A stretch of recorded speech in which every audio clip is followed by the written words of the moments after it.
Hello students, कैसे हैं आप? बिल्कुल ठीक, वेरी गुड। स्टूडेंट्स, अभी प्रीवियस क्लास में आपने रेजिस्टेंसेज का सीरीज कॉम्बिनेशन देखा कि जब भी हमें पूरे सर्किट का रेजिस्टेंस इंक्रीज करना हो, मीन्स हम रेजिस्टेंस को बढ़ाना चाह रहे हो, तो हमें जो भी रेजिस्टेंस दिए गए हैं उनको सीरीज में कंबाइन करना होगा, उनका सीरीज कॉम्बिनेशन करना होगा। अब क्वेश्चन ये उठता है कि पैरेलल कंबाइन क्या करें, पैरेलल कॉम्बिनेशन कैसे किया जाता है, ये चीज हमें डिस्कस करना है। आइए हम पैरेलल कॉम्बिनेशन का डिस्कस करते हैं। पैरेलल कॉम्बिनेशन, पैरेलल कॉम्बिनेशन हम तब करते हैं जब हमें सर्किट का ओवरऑल या टोटल रेजिस्टेंस डिक्रीज करना हो, ठीक ना। If we want to decrease the resistance of the circuit we connect all the resistances in parallel. If we want to decrease the resistances of the circuit, we connect all the given resistances in parallel. अगर हमें पूरे circuit का resistance decrease करना हो, अगर हमें पूरे resistance circuit का रेजिस्टेंस डिक्रीज करना हो तो हम सारे रेजिस्टेंसेज को पैरेलल में कनेक्ट करते हैं।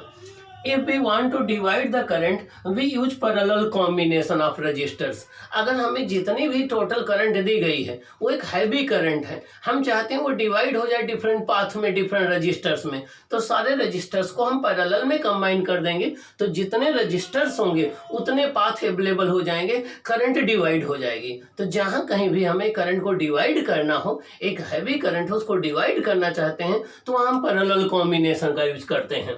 आइए देखते हैं स्टेप 1। हमें देखिए R1, R2, R3 ये 3 रजिस्टर्स हैं।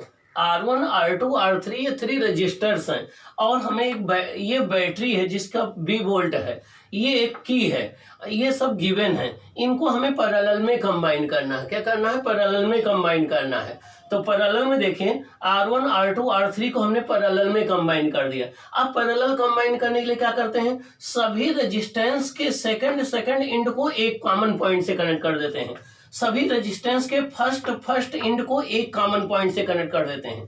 पैरेलल कॉम्बिनेशन के लिए सारे रेजिस्टेंसेज के सेकंड एंड को हम एक पॉइंट से कनेक्ट कर देते हैं, फर्स्ट एंड को हम एक पॉइंट से कनेक्ट कर देते हैं, और सभी रेजिस्टेंस के फर्स्ट एंड को हम बैटरी के पॉजिटिव टर्मिनल से, सभी रेजिस्टेंस के सेकंड एंड को हम बैटरी के नेगेटिव टर्मिनल से कनेक्ट कर देते हैं।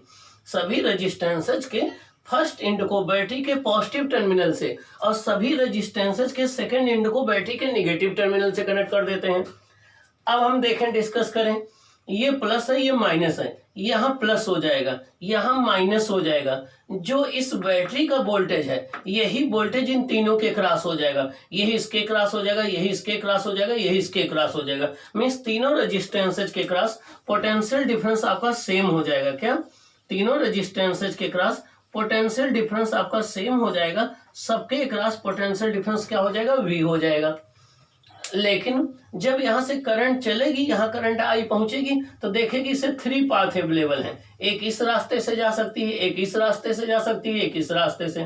तो यहाँ पर 3 पाथ अवेलेबल हैं, तो यहाँ पर करंट डिवाइड हो जाएगी, इसमें I1 चली गई, इसमें I2 फ्लो कर जाएगी, इसमें I3 फ्लो कर जाएगी।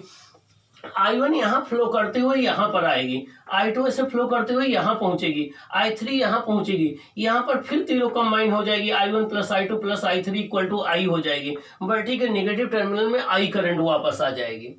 ओके, तब आपने देखा कि पैरेलल कॉम्बिनेशन में पोटेंशियल तो सबका सेम है और वही है जो बैटरी का पोटेंशियल है, लेकिन करंट सब में डिवाइड हो गई। तो पैरेलल कॉम्बिनेशन में पोटेंशियल सेम रहता है हर एक रेजिस्टेंस के क्रॉस, लेकिन करंट डिवाइड हो जाती है। करंट उनके रेजिस्टेंस की इनवर्सली प्रोपोर्शनल में डिवाइड होती है, जिसका रेजिस्टेंस कम होगा उसमें करंट ज्यादा जाएगी, जिसका रेजिस्टेंस ज्यादा होगा उसमें करंट कम जाएगी। अब हम चाहते हैं कि इन तीनों रेजिस्टेंस को हटा दें, इसके जगह पे एक सिंगल रेजिस्टेंस कनेक्ट कर दें, और वो बैटरी से उतनी ही करंट ड्रा करे जितना ये तीनों मिल करके कर रहे थे, उसके क्रॉस वही पोटेंशियल डिफरेंस हो जो बैटरी का है। तो ये रेजिस्टेंस इन तीनों का इक्विवेलेंट कहलाएगा। ये रेजिस्टेंस, एक सिंगल रेजिस्टेंस इन तीनों का इक्विवेलेंट कहलाएगा। इक्विवेलेंट इसलिए कहलाएगा, अगर इसको सर्किट में कनेक्ट कर दो तो ये वही इफेक्ट प्रोड्यूस करेगा जो ये तीनों मिल करके प्रोड्यूस कर रहे हैं, इसीलिए इक्विवेलेंट कहलाएगा। इसमें करंट I है, इसका पोटेंशियल डिफरेंस V है, A और B पॉइंट के बीच में RP इनका इक्विवेलेंट रेजिस्टेंस है। अब आइए देखते हैं, एट पॉइंट ए पॉइंट पर आप देखें, ए पॉइंट पर करंट I इक्वल टू हो जाएगा I1 plus I2 plus I3। तो I इक्वल टू हो जाएगा I1 plus I2 plus I3 हो जाएगा। लेकिन हमें पता है I इक्वल टू क्या होता है, V upon R. I equal to V upon R होता है। तो देखिए यहाँ पर I इक्वल टू क्या हो जाएगा, V अपान आर पी हो जाएगा। I equal to V upon R P हो जाएगा। तो देखिए I equal to V upon R P हो गया। I1 हो जो है V अपान R1 हो जाएगा, I2 V अपान R2 हो जाएगा, I3 V अपान R3 हो जाएगा। V सबका सेम है, पैरेलल में पोटेंशियल सबका सेम होता है, वही होता है जो बैटरी का पोटेंशियल है। V कॉमन ले लीजिए, V कैंसिल हो जाएगा। तो 1 upon R P equal to हो जाएगा 1 upon R1 plus 1 upon R2 plus 1 upon R3 हो जाएगा। इसका मतलब ये हो गया कि पैरेलल कॉम्बिनेशन में इक्विवेलेंट रेजिस्टेंस का रेसिप्रोकल हर एक इंडिविजुअल रेजिस्टेंस के रेसिप्रोकल के सम के इक्वल होता है। इसका मतलब पैरेलल कॉम्बिनेशन में इक्विवेलेंट रेजिस्टेंस का रेसिप्रोकल हर एक इंडिविजुअल रेजिस्टेंस के रेसिप्रोकल के सम के इक्वल होता है। पैरेलल कॉम्बिनेशन में 1 upon R P equal to 1 upon R1 plus 1 upon R2 plus 1 upon R3। अगर ये दो रजिस्टर है तो क्या हो जाएगा, 1 upon R P equal to 1 upon R1 plus 1 upon R2 हो जाएगा। ये इसको हम ऐसे राइट कर सकते हैं, R P equal to R1 R2 upon R1 plus R2। ये लर्न रखा ज्यादा इजी है, इसमें मिस्टेक होने के चांसेस कम है। क्या रीजन क्या है कि यहाँ पर आप लोग 1 अपान आर पी तो निकाल लेते हैं लेकिन बाद में उसको रिवर्स नहीं करते हैं, तो वहां से मिस्टेक हो जाती है। लेकिन यहाँ मिस्टेक नहीं होगी, यहाँ R1 R2 upon R1 plus R2 रख दो तो डायरेक्ट आंसर आ जाएगा। तो ये ज्यादा बेटर रहेगा टू रजिस्टर्स के केस में। आइए हम कुछ डिस्कस कर लेते हैं, ठीक है ना। अब यहाँ पर जो आरपी की वैल्यू आएगी वो R1 से भी कम होगी, R2 से भी कम होगी। मान लीजिए R1 है 2 ओम, R2 है 3 ओम, तो देखिए आरपी कितना आएगा, 2 इंटू 3 अपान 2 प्लस 3 6 अपान 5, ये आएगा 1.2 ओम। क्या आएगा, 1.2 ओम। अब ये 1.2 ओम R1 से भी छोटा है, R2 से भी छोटा है। तो पैरेलल कॉम्बिनेशन में जो इक्विवेलेंट रेजिस्टेंस आता है, जो इंडिविजुअल सबसे स्मॉलेस्ट रेजिस्टेंस है उससे भी कम आता है। पैरेलल कॉम्बिनेशन में जो इक्विवेलेंट रेजिस्टेंस आता है, जो सबसे स्मॉलेस्ट इंडिविजुअल रजिस्टर है उससे भी कम आता है।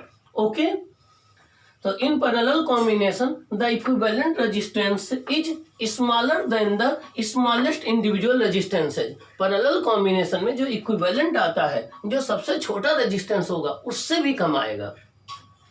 इन parallel combination the reciprocal of the equivalent is equal to the sum of the reciprocal of individual resistors. मतलब पैरेलल कॉम्बिनेशन में जो इक्विवेलेंट है उसका रेसिप्रोकल हर एक रेजिस्टेंस के इंडिविजुअल के रेसिप्रोकल के सम के इक्वल होता है। पैरेलल कॉम्बिनेशन में इक्विवेलेंट का रेसिप्रोकल हर एक रेजिस्टर्स के रेसिप्रोकल के सम के इक्वल होता है। अब नेक्स्ट देखिए, नेक्स्ट है आपका third point, in parallel combination V is same across each resistor. Parallel combination में हर एक रेजिस्टेंस के अक्रॉस पोटेंशियल सेम होता है।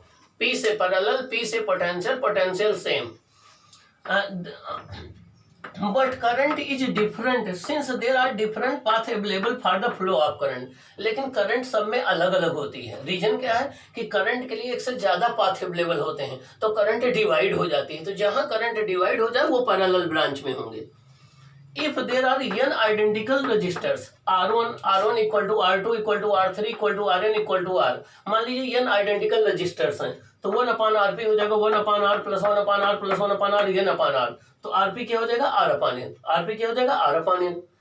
तो अगर आपके पास n आइडेंटिकल रेजिस्टेंस दिए गए हैं, सबकी इंडिविजुअल वैल्यू R है, तो उनका इक्विवेलेंट हो जाएगा R अपान n। क्या हो जाएगा, R अपान n। अब आइए हम करंट डिस्ट्रीब्यूशन सीखते हैं। ये R1 है, ये R2 है, ये दो रजिस्टर्स हैं, ये पैरेलल में कनेक्ट हैं। टोटल करंट I है, इसमें I1 गई, इसमें I2 गई। अब हमें I1 की वैल्यू निकालना है, I2 की वैल्यू निकालना है। देखिए कैसे निकालेंगे, I equal to V upon R होता है, V सेम होता है, I 1 अपान R पर डिपेंड करेगा। I1 अपान I2 आ जाएगा R2 अपान R1।